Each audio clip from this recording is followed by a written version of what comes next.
You are live, Commissioner. The floor is yours. Thank you very much. To the citizens of Douglas County, welcome to the April 18th, 2022 Finance Committee of the Douglas County Board of Commissioners.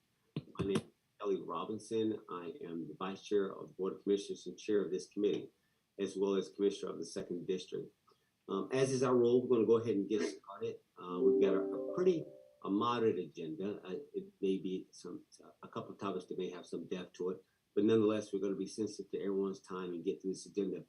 Our first order of business is to make roll calls. We're going to go around the room and establish that we've got a quorum. So at this time, and special also to acknowledge any special guests that may be here that are non-voting members, but yet they are still valued contributors to our committee. Again, Kelly Robinson, Chair of the committee. I am present.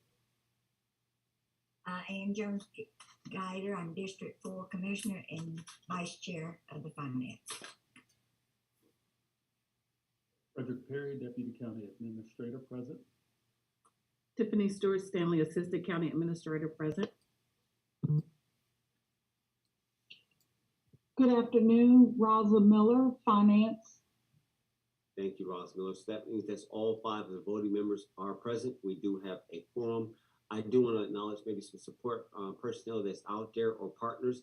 Is David Good out there, Director of SPOS or Director of all things money? Are you out there? Yes, Chair of the committee. Our capital projects. We appreciate you keeping up with those things for us and just having an ear for here. Director Miller, is there anybody else that's a special guest out there that we need to acknowledge? Any of my fellow peers out there? No, Chairman, the only thing on the agenda is just the financial report, but I know coming out of the work session, we did mention to put the revisit. So we have on that financial report, let's just respect the will of the board that there should be additional conversation regarding this revisit that's going to be on the agenda.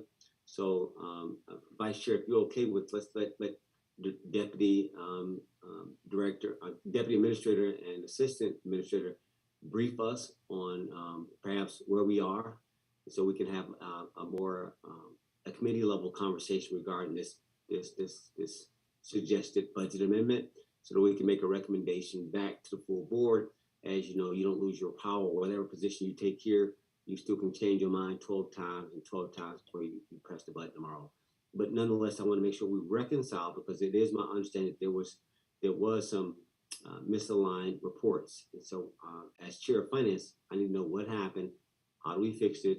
Do all my peers have the same information? We can go from there. So Deputy, sir, you want to step up and take the lead on this? Yeah, I'm also a Chair of the committee. Yes. David Good, just letting you know that Madam Chair of the Board of Commissioners is present. That's good. Thank you. Thank you, David. Madam Chair, welcome. You might have heard the background on this. We want to keep it tight. And thank you for being here. All right, Deputy, can you give a reconciliation? Yes, sir. Yes, sir. And I was able to have a quick conversation with Madam Guider prior to jumping on this call. The numbers that we sent out on Thursday were adjusted verbally by taking out some of the line items. And Rosalind, you correct me if I'm wrong, but when those line items were adjusted and taken out, it kind of, because you have formulas in the cell there with the spreadsheet, it kind of threw our numbers off in other areas. Rosalind, is that correct? Yeah, the total remained the same. However, there was a $10,000 request that should have been under the intergovernmental affairs and community services versus HR. So it's a $10,000 request, but the total amount remained the same. Well, Vice Chair, we plan to make the necessary adjustments and resend that spreadsheet out so that the Board of Commissioners and this body will have the correct adjusted numbers, and we'll all be on the same sheet of music. Well, Frederick, on the human resources, I've got under that full-time HRIS, I've got 72,000. I've got $58,000 there, and now it's 72,000. So I don't know why some of these changes were made. So that's what we need. And maybe I can get with Roslyn this afternoon, please. Roslyn. And again, Yeah. so And go- Of course, guys, please. yeah, let's just stay in order. Duly noted that you yielded the floor back. We got to keep this still formal, guys. Uh-huh. Let this turn sideways. Duly noted, Madam Guider would like some additional information regarding the changes. Those were, again, it's acknowledged procedural. You guys last minute amendments. Admittedly, I know that there was no intention to slide something through or be slick or move this person's promotion or money over here versus there. I don't think that was it. But again, you've got to communicate. Yeah. Right? You've got to communicate. And so to that point, Madam Guider, when we first reached out last Monday, that was me initiating, like, okay, so where are we at, staff? That revisit is going to be here in a week. All right, so what has happened since the last time me and all my peers saw it? What you saw was it didn't matter how I got there. The original list was 1-1. It doesn't matter how whatever was added along the way. 1-1 was the base. Then y'all add all this other stuff. Didn't matter how I got there. It was added because it's allowed. But now you got to have an accounting and a reconciliation agreement that's going to go. But I want to make sure that, because we've already debated the 1-1. We spent ample time. We went to war over that. I'm not revisiting that. Right? But you have to revisit the stuff that's like, okay, where did this come from? In light of the board's will to perhaps set some money aside. And so I think that's the conversation. So, Madam Guider, to that point, let's talk about the rules for tomorrow, which is, and Ralston, please agree or validate this assumption that our policy says, and again, one more time, until we change the policy, we're having this conversation. There's nothing that's been codified. So we do have the revisit. If you don't want to do revisit again, let's take it up on the full floor and do that. But right now, you have a revisit. And so please clarify for everyone that whatever this amount of money is that just was now available, this surplus, did the 25% above the 15%, the new policy, did it kick in and did we set that aside? Start with that. Yes, it is set aside. As David Corbin mentioned, that it is sitting in your fund balance right now. So that's set aside across. Stay with me. No, that's okay. I got this. So that 25% has been set aside off the top, correct? That is correct.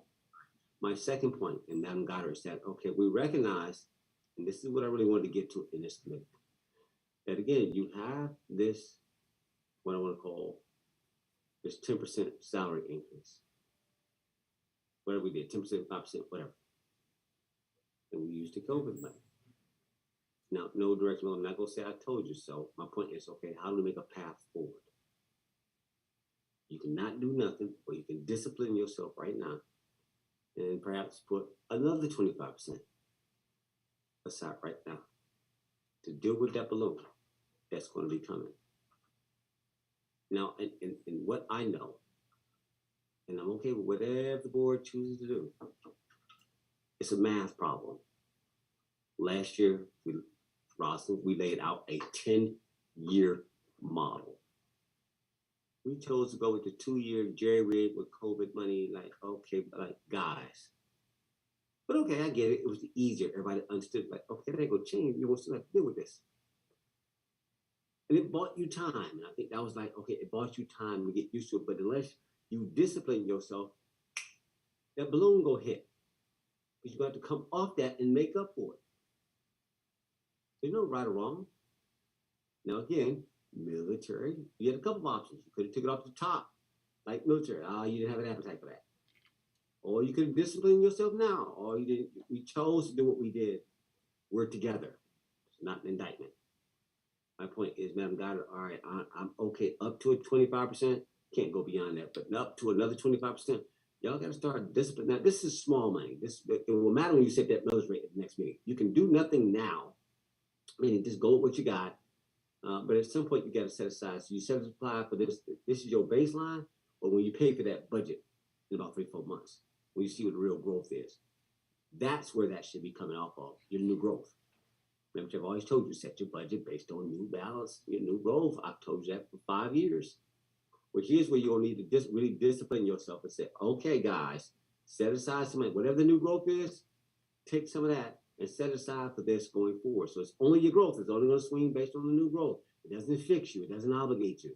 But set it for 10 years, and we know that any board in the future can repeal. We can commit to a 10-year process. At any time, you can cut it. Like, I don't want to appropriate that no more. So, so we don't get into this conversation about we can't buy. Yes, you can. We can put the appropriations in place. If somebody in the future wants to, when I'm not here, Madam God, you're not there, they more than likely can repeal that. Say, we don't want to do that no more. And they know they can. But we got to be mature about this, guys.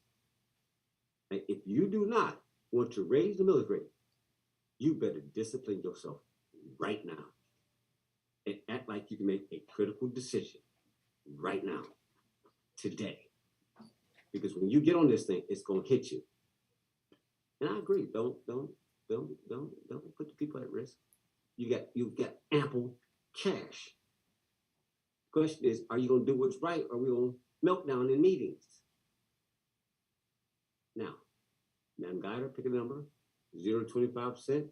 I'm good to match our capital. So all right, so listen, we got a capital fund, we got a capital transportation fund. Now, what do we want to call this? A capital compensation fund. All right, so let's call this compensation fund. Rosalind, that's what we're going to name it. So just for the sake of this conversation, a compensation fund. Madam Guider, I am open to a recommendation up to 25% that we can get to the full board to debate this discipline that's going to be necessary. Because y'all gonna feel this when I'm going in 2 years. If y'all ain't dealt with this, you will raise the millage rate. You will raise it. No, Madam Guider, you won't be there. Neither will I. But I hope that you and I, as the ranking member of the Board of Commissioners, you and I, and you know, if you and I are on the same page, it's going to go. I'm asking for you, like, join me on this.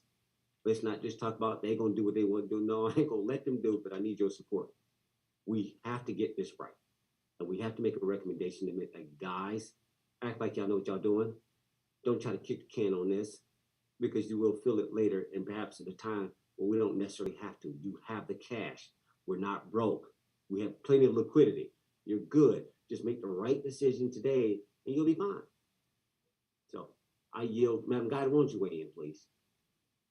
I don't know what you're asking me. 25%?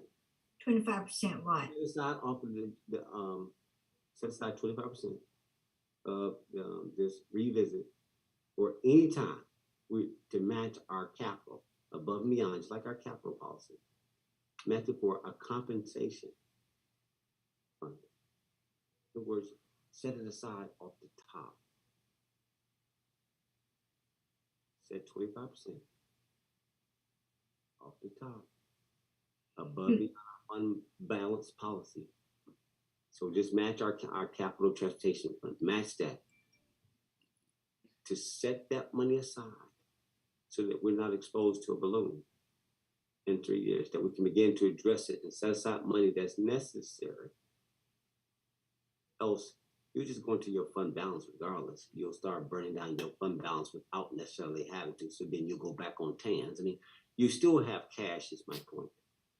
You wouldn't have to raise the millage rate. You'll just start willing down your fund balance to make your budget balance. We're back in the old administration. We're robbing Peter to pay Paul. Guys, you have no TANs and you have no debt. You have all this cash.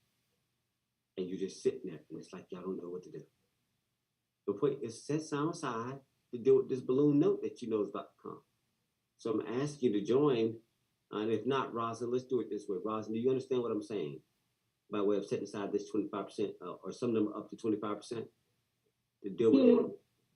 Yes, if I may, let me just make sure I'm hearing it correctly. Just as there's a policy for capital set aside, you're asking for a compensation set aside. Right.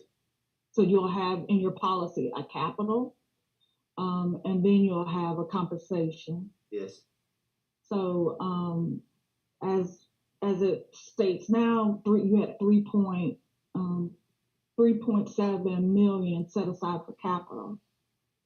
Either that number is reduced, or if you want, in addition to your capital set aside, then let's say if we were looking at it for where we are now, you wouldn't have 2.5 million to allocate to operations. You would have because what? it would be now part of the set aside for the compensation. Yep. Correct. What would that look like? Give me your best guess. I know you understand that. That's the whole point of being in committee.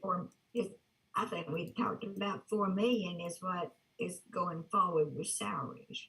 Is that with the 5% and the 10%? And then about 4 million that we're gonna have next year that we didn't have in the budget this year. Yes, that is correct. So put the math that says that again, this is just an amendment to the budget. It's just an amendment. It won't get there. You can't get there with this small amendment. That's not the point. It's the discipline. It's the policy that we're putting in place to ensure you have the discipline. You're not gonna make that 4 million bogey with this amendment. It's not the point. Put the policy in place so that as it comes off, you've now been given orders and authorization. But you don't have 4 million. Doesn't matter. You don't have it left. I mean, you only have 1.3 or 1.4 million. You set it aside means it's untouchable. Well, we set aside money for the capital and it was not untouchable. That's it. But you can make it that. I'm not joking with this. This is like, okay, well, put it that it's not touchable. That's because we allow it to be touched. We allowed it to be restricted, not be restricted. We allow that. You can make this untouchable. And again, one more time, if we're serious, we're like, gosh, I mean, look at this. This ain't being political. It shows the discipline. No, we're excellent at financial management. We're doing a great job, but it's just in these key moments like this, can you do the discipline? So, Roslyn, please complete what I was asking. How much would that mean? What would be the impact? 25%. Follow the same logic. Around $3 million or something. The same thing that are you talking about based on the policy of your revenues from the last year? Yeah, I want Director Miller to do this for the record for us. I want her to answer. Show us the numbers on what this is, please. Okay. So based off of your policy, you only have the 3.7 million based off of your policy. And if you take any more than the 3.7 million, then your minimum of your fund balance would be less than your 12% of what's unassigned. That's it. So if we were looking at this picture right now, you would have 3.7 million for capital and for set aside. Yep. You would have to figure out how much would be allocated to your compensation set aside or your capital. Right. They cannot coexist. So we have to split it. Is that what I'm hearing? Right. All right. So this is my point of giving the board options. All right. So show them a standalone. They match 25-25. I know what the impact is, but you gotta still show them. And show them a split. And then show them take no action and just go as is. Just let them see what that math is. And they're going to have to make a choice. And you can either, and again, that's just with this amendment. So show them the impact on this amendment, but also a full budget, what that impact would be. To Madam Guider's points, the vice chairs of the original 4 million that we got. So just, you got to run a couple of scenarios on this for them to really make a good policy decision on what we should do. Well, go ahead. Mm-hmm. If I can add. Yes, please. Okay. So out of the 3.7, the board has already approved in capital 2.2 million, and it's those projects that I mentioned about the TIP, the million, was road maintenance, I think HVAC. So out of that 3.7 million, 2.2 has already been allocated. Right. You take 25% of the remaining, the stuff that the board has not seen. Right. You can do that, and you still have funding in your fund balance that the 1.3 million that I mentioned. However, as Dr. Corbin mentioned, it's not good to use these funds for capital, and also for recurring costs when you don't have recurring revenue. So, so So, you gotta stay within the recurring. So right, I'm going to that fund. Yeah, can I just interject something here? Yeah, just hold on. I want to make sure my thoughts are done though, because she's under order to get this clear, please. So, Director Miller, please finish working this out. We have to present our full peers a structure. So I'm trying to get to a structure. How you gonna lay this out? okay, and again, I'm doing numbers fast, so. I know. I'm not locking you into the number. It's the structure on what's going to be presented tomorrow. Okay, then I have the structure down. What I hear you saying is that you want a set aside for capital and for compensation set aside Right. with the fundings we Then have over made. time, that will extend for a decade. One more time. I know for this one moment, but then you're also going to apply it to the overall budget. Remember how we did it last time? It didn't go nowhere, but it didn't change that same logic. I want the whole budget and this revisit. Those are two separate things, and show the impact of what this means. This discipline, the discipline for right now, and then the discipline overall. Okay, can you do that for us? I can do that. All right, so we can clarify. I just want that for the record so it's being known. Madam Gotti, you now have the floor. I was just going to say that, this year's budget, when we said it last year, you used 93% collection rate, knowing that that has not happened in a decade or more. It's always above 96%. So there's always going to be a lot of money left over because you're underestimating really the revenues. So, and to your point, right? We're tinkering, and we want to know. I get the conservative. We will make sure, but here you are with this, and we're creating an unnecessary political moment. I didn't disagree with you last year. To put it to 96, 97, but it got us a little bit closer. Didn't have to deal with this big. Right. This is your baseline. This is right. This is revenue that's what I'm saying. This ain't new, guys. This is what your starting point was. If you'd have done the 97, then you would have had a more closer to what 100% would have been. Meaning, 96. I agree with you. But again, neither here nor there. We're here now, so I'm not trying to make this hard. I mean, in other words, I'm fine with what y'all got. Y'all got to be accountable to. Obviously, Commissioner Guider, as relates to the numbers, were a little confusing. We shouldn't have been there on that. And so I'll accept responsibility because I know, like, guys, this should not have happened. But okay, fine. You guys want to clean that up. But the whole point is, okay, guys, let's put a policy in place on how we're going to deal with this going forward, because you still got that discipline that's going to be necessary for this balloon. So I get that y'all squeak. Y'all got a lot of people that like putting their names in the hat, need raises. I'm fine. Promotions, move around. Okay. The board they may come at it like, but we just did this and y'all can keep doing this, but until y'all discipline yourself, y'all gonna feel this. So, Madam Guy, that's what I'm saying. It's up to us to push the other three. Like, guys, for y'all own sake, y'all don't want this to be here 3 years from now. Y'all all return, and y'all gonna have to deal with this. So 25%, Rosalind, equals 3.7, or it did this year. Right.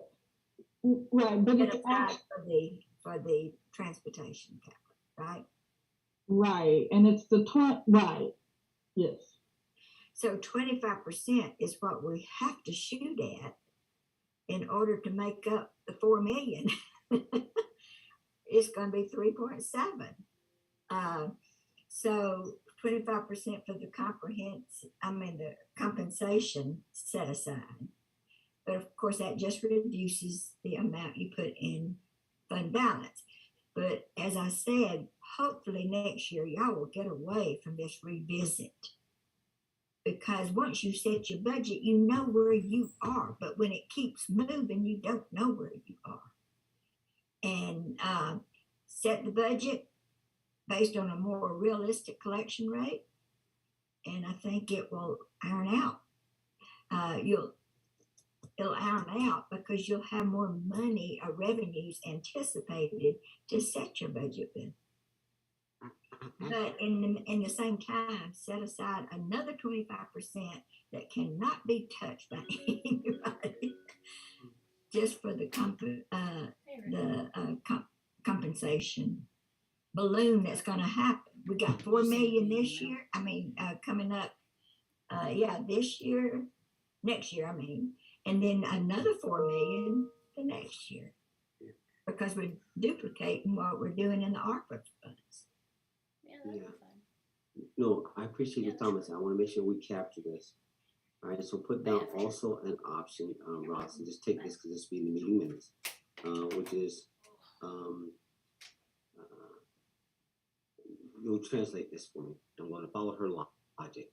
Normally, we're somewhere between 96 and 97% collection rate, but we budgeted at 93.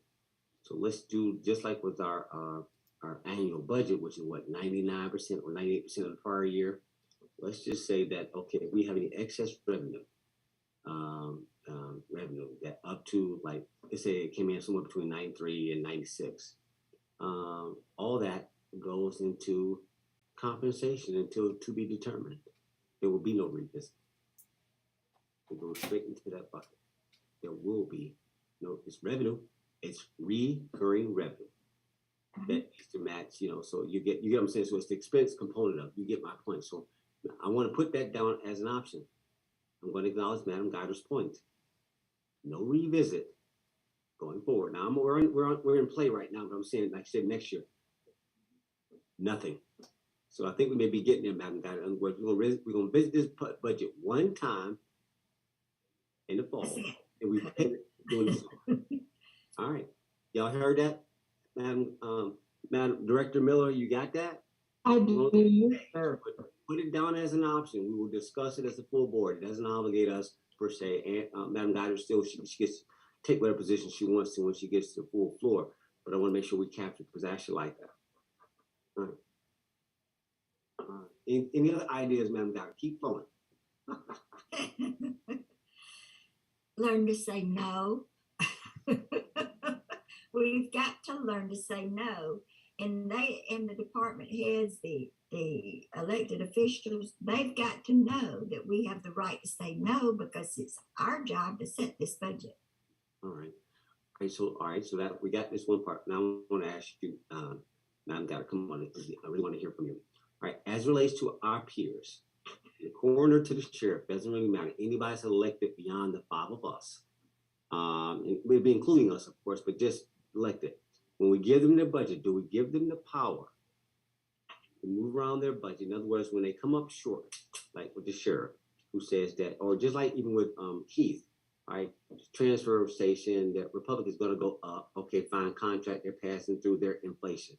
Same thing over there in the sheriff jail, inmate contract. It's now about to be elevated because, again, they're going to $75 out from $32 out, doubling. All right, so the point is we can either give him extra money today or do like, look, we gave you a budget, make it work, figure it out. Now, again, we would have to put the RP process out and stuff. So what are your thoughts on that? That once we give them their budget, when they need to make those one-time adjustments like the probate, she's allowed. The sheriff is allowed. Another is allowed, Superior Court clerk. And so the tax commissioner is allowed. Should we extend that to the other electeds? And should we be more clear on what that is? Because some of them believe they can, some of them believe they can't. It's like, okay, where's the policy? So maybe it's better directed to Director Miller. Director Miller, is there a stated policy? No. Is there a codified policy that explicitly tells that if you're a constitutional officer or elected officer, you have the power to move around in your budget however you choose to? It's a law. Right. For constitutional officers, it's the law that once the board allocates their budget, they can use the budget how they see fit to run their office. Elected operating and salary, or just operations? The whole budget, their whole budget. So, Yes. And for elected officials, once the budget has been allocated to the elected officials, they can move within line items like from if something's general supplies, move it to professional services with a budget transfer. I see. Just a simple transfer. All right, got it. All right, Mr. so Robinson, yeah, please go right ahead. I set the budget for the tax commissioner's office for 28 years and I never overspent. And I never went back to them and says, hey, I need some more money. For 28 years. And we were transitioning from computers, from handwritten things to computers. Some of these offices need to look at how they can save. Anytime you touch paper, it costs. You're shuffling paper and it costs. And anytime they can computerize or get the software that other counties use or over the counter software, it's going to save time if they know what they're really doing.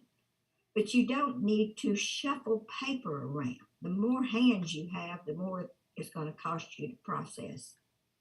Well, I'm hoping that our technology team and we do need to align our processes with the technology that we have today. And I agree with you. And again, I don't disagree. I'm sure that Madam Chair is out there listening, and that's something they can take up with her administrators on how to make this thing more streamlined. To your point, so I won't. So because again, it's our job to provide them with the tools and techniques. So I get it. Like I said, you got new computers. Sometimes education too. Hey, I mean, really. Hey, I'm with you. The associations that they do a poor job about educating, but I used to go to other counties and set their books up for them. Yes, and again, so here we are in present day, and it's a different. And so, like I said, you were there for 28 years, and they feel as though that like right, I'm having to pick. We didn't pay those guys during that period of time because we had those storylines that says that okay, so look, I got to pay for my people. And so we're having it's a downstream effect of our decisions along the way. And so while on one hand, I hear both sides. Be more efficient, guys, but then also I have to acknowledge the history. So then it becomes as I'm looking at, I'm being honest and forthright, and we're like, okay, but I get you guys. What y'all gonna do? How are we going to which way am I going to lean that allows them to do their job? They inherited a situation that says some historical people were not paid well. They weren't paid sufficiently. At least 10 of those 28 or 30 years was on my watch. That I was in the room with you, duly noted. And then a generation before that, got it. And so how do you make up for that? And so that's what I'm saying. I want to give clarity. Says, guys, we get it. Handle it now, but don't come back again because we only doing this budget one time. Mm-hmm. I don't want to hear it. So I'm just, man, you just hear me. I'm stating it because you're going to own this. So it's like, all right, man, I'm about to walk out this thing. And you better know this serious. I'm like, no, y'all better get this because you don't let this. I mean, you're in a very great financial position. I mean, just you can't take it for granted. You cannot. I've lived on the other side, so it's like, no, we've earned the right to stand here and look everybody in his eye. All like, no, we've earned this financial position. We put the policies in place. We did the discipline, but to his point, Dr. Corbett said it can get away from you just like that. And if you don't acknowledge the underlying fundamentals, it's going to get away. You can't perpetrate. You can't have the avatar think we know. Like, gosh, y'all better get this. All right, so we won't belabor this, but Madam Guider, I got you, duly noted. But I think going back to the point about the authority, constitutional. All right, so who are the constitutional? The tax, the sheriff, the probate, and the Superior Court clerk. Are we going to include the DA in there or not? I've never heard that. I've always been taught the big four. I'm hearing this there. Or the Constitution. I don't know. Madam Guider, weigh in. What do you think? Well, that's the only constitutional officers is what you just listed. The first four. All right. Then everybody else is everybody else. So the big four. Yeah. I mean, obviously the board has the power. We're level 4. We get that. But we're talking about how we assign for everybody else. Because well, you said the budget, but it applies the same way. They can still move their money around. No, All right, so clarify for me. All right, no, stay with me. So, Director Miller, so let's say the DA or state court, or give me somebody else's, the magistrate. Let's use the magistrate as an example. Do they have the power, like the sheriff says, once we give her budget, he can use it for salary for however he wants to? Versus, I mean, when we give him his whole budget, he can move it however he wants to. What we're saying is that no, you can't over here. You have salary, and then you have operating, and within the line items you can move it. That's what I'm saying. We have an express policy, but it's not clear because it's not written. So talk to us, Director. Yes. Usually, for elected officials, they wouldn't be able to move within salaries, like remove general supplies up to salaries. However, there's not a written policy and such, but for budget,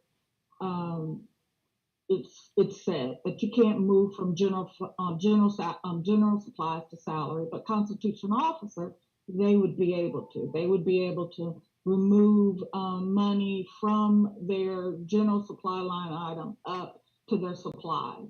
I mean, general supplies up to their salary. So is that a policy, a written policy about the elected officials or the departments and everything? Or is that just best practice? We've always we need to decide what policy should be. Yeah, for it's best practice in budgeting that you should establish or have a policy where the board approves any movement up in the salary and benefit line item. So anytime any different, changing any line items in your salaries should go before the board. However, there's not a policy, it's just best practice. Now, constitutional officers, they can do, even if you had a policy, they can still do it no matter what. Because that's law. Constitutional is law by default down to us. But as relates to the other, it's the best practice. But here's the thing, the best practice, there may be best practice, but that's not what we do in practice, because you see inconsistency. And you have the implied power that sometimes came through the administration, through the administrators, that says, okay, we'll give this person, allow them to do it, but this person we won't. And the question is, why you even got to come to us if I got the power? Right? So that's my point, where it has to be, who has what authority? And writing. By law, the constitutional officer has power. That's been.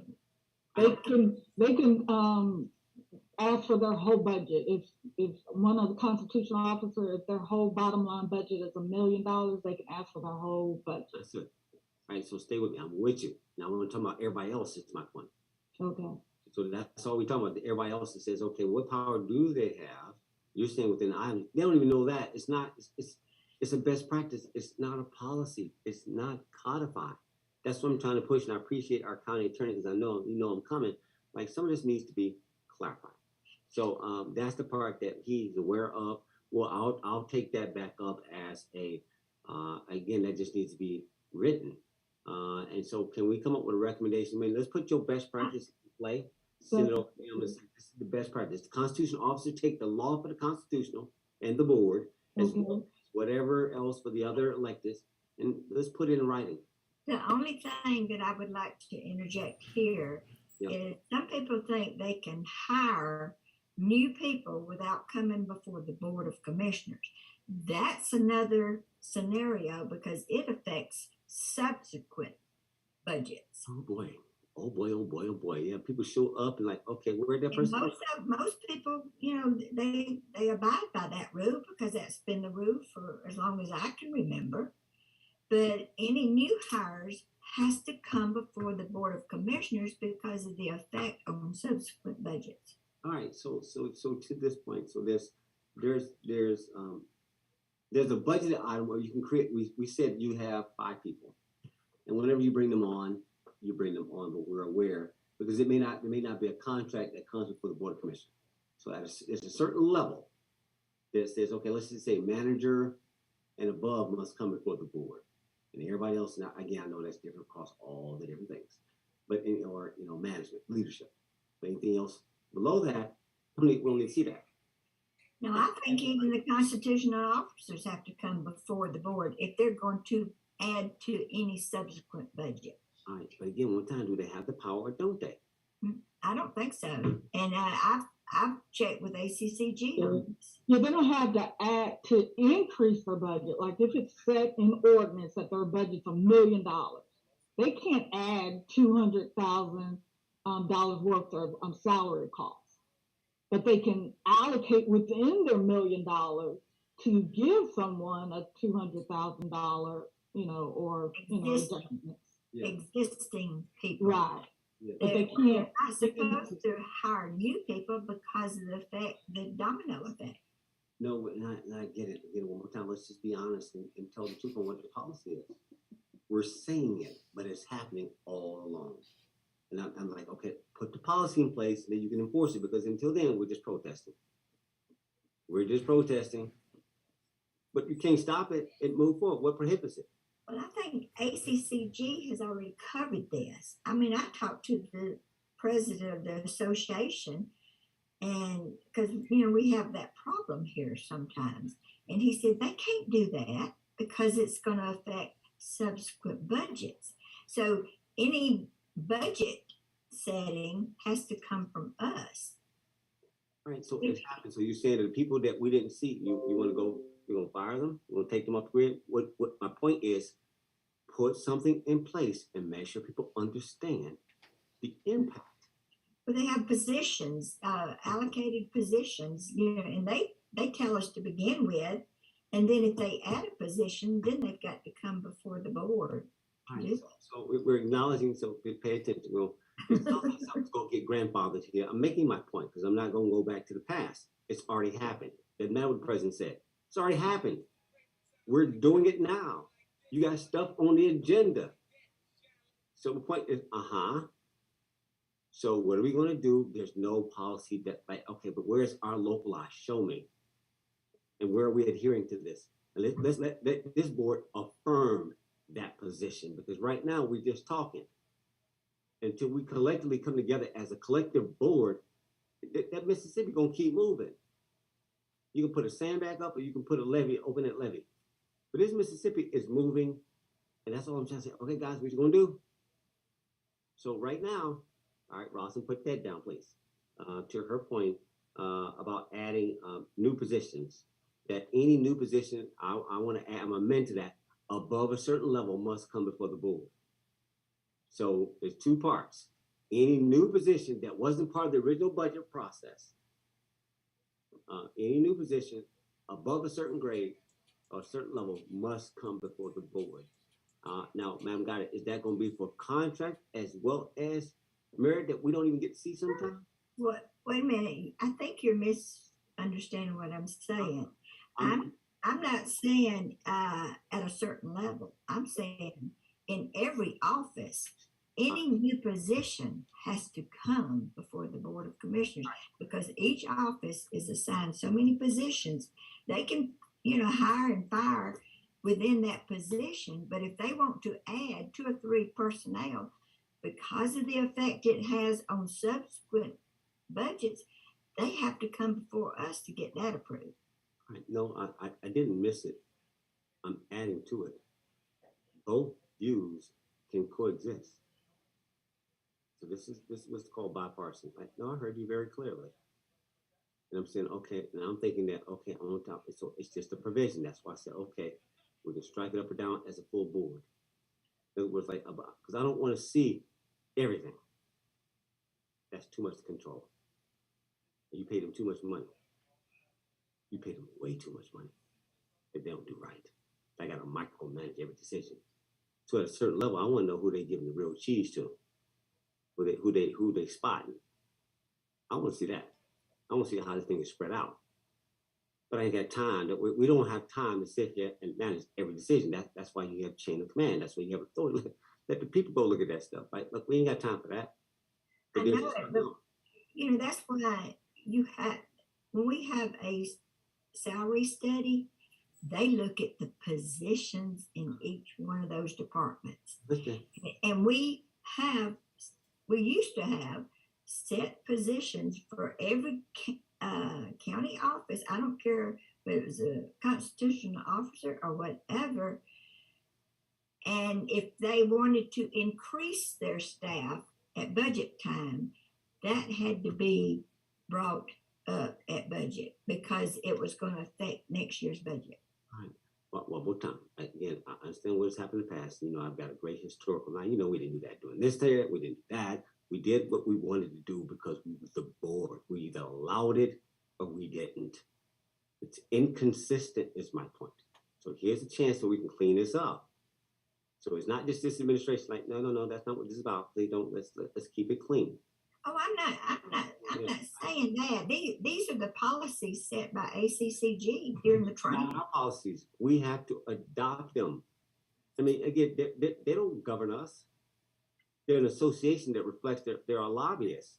And they come up with some of these best practices for us to adopt. But I'm saying, okay, guys, let's affirm that here in our local code. Now, if it's state law, it's de facto.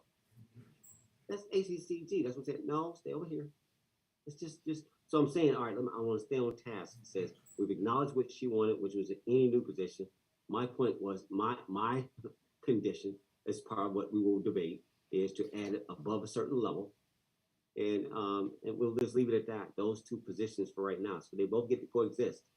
And so let the board determine if they want to combine, keep them separate, or however they want to do it.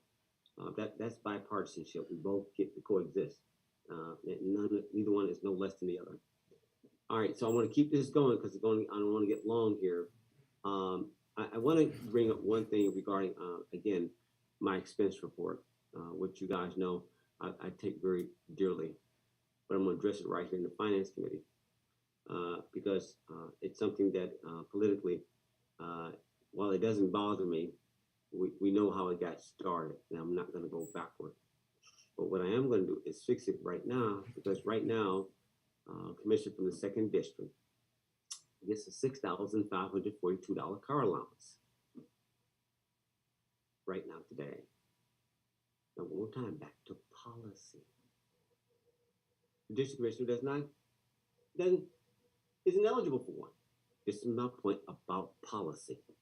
Now you have a state of policy, and we know that our names, the district commissioners, are not on that list of all those car allowances. And you got some people got car allowances greater than Madam Chair. Oh my goodness, Air Force One. That's let that go. But I don't have one. I got one at $6,542. That's on my W-2. Oh wait a minute. Why are you taking this? But if it's imputed income, as the IRS says, I ain't got to list what my expenses are. It's personal income. We never really dealt with it. We politicized this. It was unfortunate. So now does all the district commissioners get car allowances? Yeah. I mean, I get real. No. Let stay clear. I got this. I'm just making my point that obviously our county attorney has obviously, new county attorney has weighed in. He actually has a position on this. It's like, okay, why are y'all, right? Dr. Corbin says, okay, why are y'all even playing with this? No. You need to have the right people in place to sort of quit politicizing something that has me personally out there by myself. Now I'll take the hit. But if that's my personal income, you don't have no second. None. I don't have to report a thing. If it's imputed income, if it's IRS code. And since you gave me the car allowance, but it's really, so you tried to be funny, not you personally. Yeah, somebody trying to be funny. You put over that car allowance and like, oh, okay, but I'm not eligible. So you're going to put me into a policy position that, well, how did he get like, no, I'm a self-report. Yeah, no, I'm doing like, Who put you with a car allowance? A county? Car allowance. Instead of just taking your receipts. Got a W-2. I got a car allowance of $6,000. You don't need to know what I do then with my car allowances since that's my income. But I'm not debating this right now. I mean, this ain't even a debate. I'm putting it of official record where I'm going.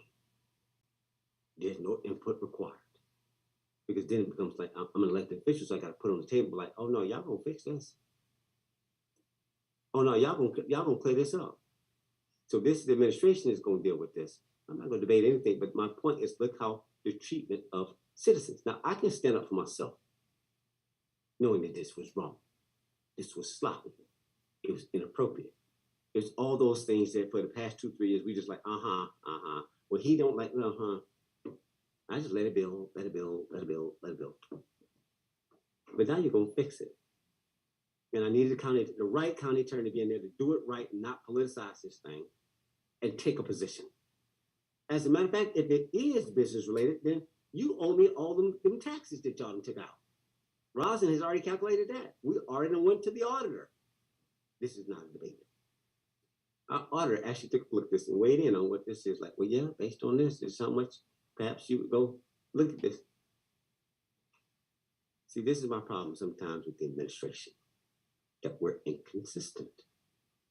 And on this one, yeah, it got a little personal. So I'll take care of this. This is just for the official records, for this video and for our meeting minutes, that I will take up this expense account issue to bring it before the board to look, this is where this thing should be. By the way, you're either gonna pay me my back taxes because I'm eligible, or we can just fix this and leave it alone. And imputed income is, I won't say what the prior county attorney says, I'm not going to speak to that. We'll just take it in the current one. But this is cleanup. And so for the record, now if the board decides, well, since y'all giving car allowances to everybody, it's like, well, hey man, if I get it, you get it. But that's my point. Who's going to be the executive in this moment? Now I'm going to lobby for myself. But who's the key executive that's going to do the right thing without this thing becoming disastrous? Right? But that's at the end of the day, man, God, this is executive. Like, look, y'all, 1,193 people. And I just got one. And I got to keep up with all that. Y'all can't get the paperwork right. To your point, can't get the paperwork right. Well, I get grilled for missing 3 receipts that I really didn't even have to produce.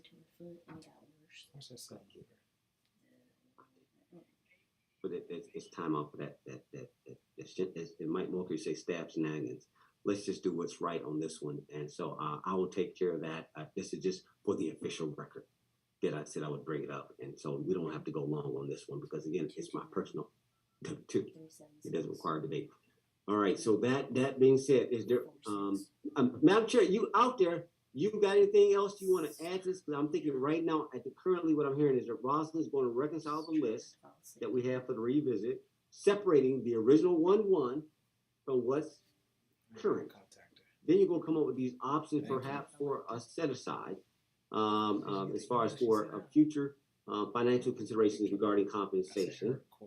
There's 2 policy considerations that we're looking at as well, as far as powers and authority. I mean, that's all we got right now. I wouldn't go beyond that to not complicate this meeting because it wasn't on the agenda. So I just want to deal with things that we were given. We told the board that we would go discuss out of the work session. So, Madam Chair, you want to say something, or are you just going to observe for right now, ensuring that Madam Dr. gets offline? Yeah, we've covered most of everything that we discussed earlier today. So I'm observing, and I think we're moving in the right direction for the most part. Madam Guide, is there anything else you want to just suggest as we take it back up to the full floor? Again, you've got to revisit, which was the original list of people with the narratives that were written. I agree. You and I were on the same page. Put it in writing. Do what she said. It was in writing. Everybody submit their things accordingly. And you got this new reconcile. It needs to be clear. I don't even have a clean copy, so you're okay. We got into tomorrow. So they'll get you a clean list, whatever this 1-1 is. Do what was on the agenda because we got to be consistent with the citizens.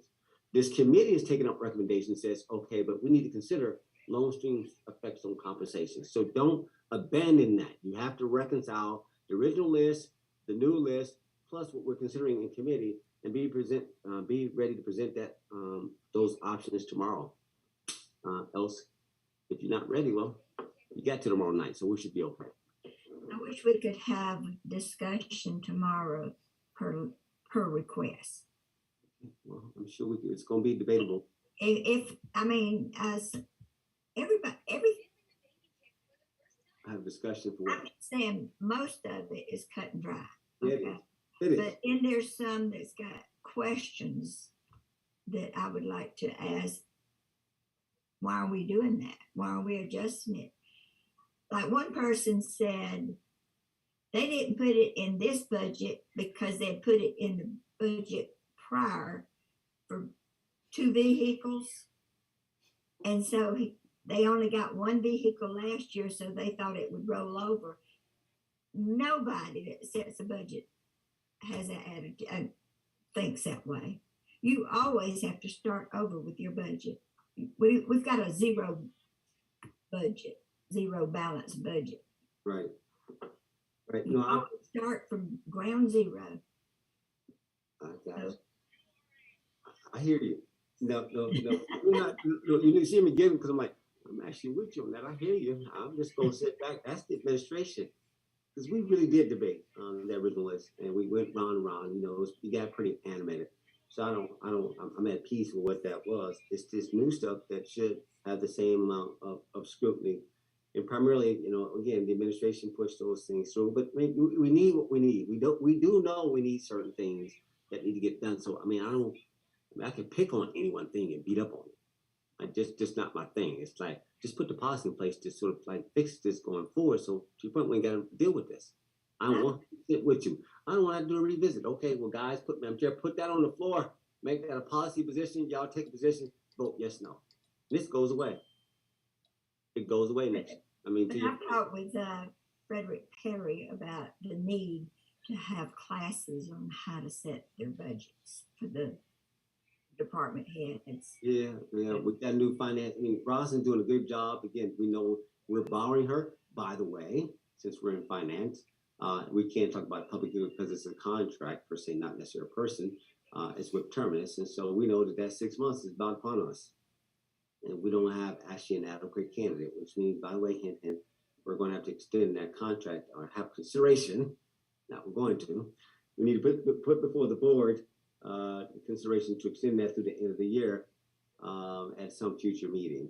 And so stuff like that that's unanticipated, but you got money, of course, in the line items accordingly. So it's things like that there's times when you do have money to move things around. There are times when you have projects like, I'd rather not do this particular operating initiative. I'd rather put money over to this person because I can do it better this way. Or I can kill this particular role and put that money over in technology or into my systems or my records or whatever the case may be. So there is some discretion that we've got to allow, and not to allow to micromanagement. But hey man, let's just have the conversation and keep it moving, make a debate. But as it relates to tomorrow, I mean, you've got it. I mean, to your point, we need to get the cleaned up list.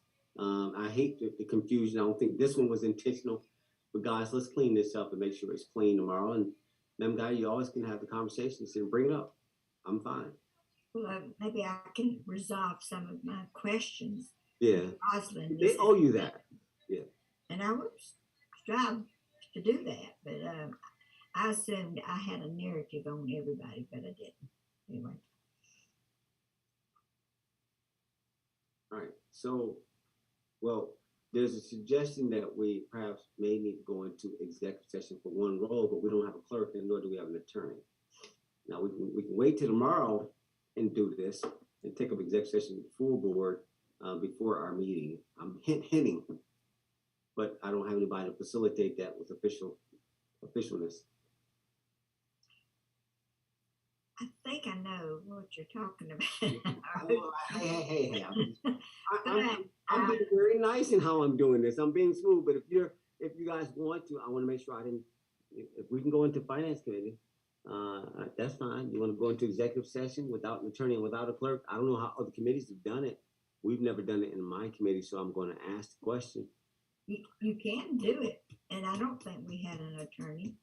All right. Well, I've gone into executive session before, and but we have something on record from the attorney. Yeah, regarding executive Official record interpretation. Yeah. Well, again, one more time. So what do we want to do? Do we need to go into executive session, or can you just poll the board? I mean, you got to get back to them regarding the reports anyway. Do we need to? Are you asking me? Yeah, I'm talking out loud because it's a lean. There's three of us sitting here, y'all. And it's more of a lean. It's more of a, I know where I'm at on the topic. Well, it affects the budget. I understand that. So I make a recommendation that we go into executive session. All right. All right, we got a set. Now we need staff to be prepared to throw everybody out. So I second that. And I guess it'd be a personnel thing. I Yeah. guess budget item. All right, so we're going to talk about a single item. So I've got a recommendation to go into executive session from the vice chair. As the chair, I second that. Any further discussion? All right, I'm going to go around the room and I need your vote to do this. Only the voting members. I, Kelly Robinson, say yes. I, Ann Guider, say yes. I, Frederick Perry, say yes. Tiffany Stewart Stanley, yes. Rosalind Miller, yes. All right, so we got a 5-0 unanimous vote of the voting members. And so with that being said, Sierra or whomever is running block for us, somebody needs to shift this meeting into executive session. So to all others that are part of this conversation, we will be right back. As soon as we have, it's probably going to be a short conversation in that it's supposed to be a single item dealing with personnel for the official record. So Sierra, please take us into executive session, please. Alrighty, stand by for me, please.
Douglas County citizens, the Finance Committee has come out of executive session.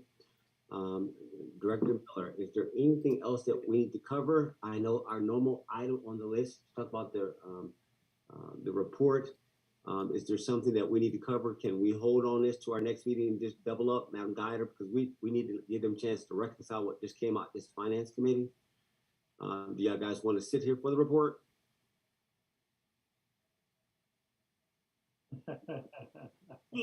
I need to talk to Ross now. Right. Yes, All right. We're gonna go. Yeah, by the third page. Or you want to do it offline, or you want it now? No, I'll do it offline. All right. Well, then, Rosalind, Director Miller, you see it. We're going to have to hold off on this because it's been a long day. You guys do need to double back because the priority is not necessarily that report. It's the overall budget that needs to go before the Board of Commissioners and the public. So y'all need to reconcile this and tighten up before tomorrow. So if there's nothing else that needs to come before this Finance Committee, is there? No, sir. No, thank you so much. And I call this meeting adjourned. Thanks, guys.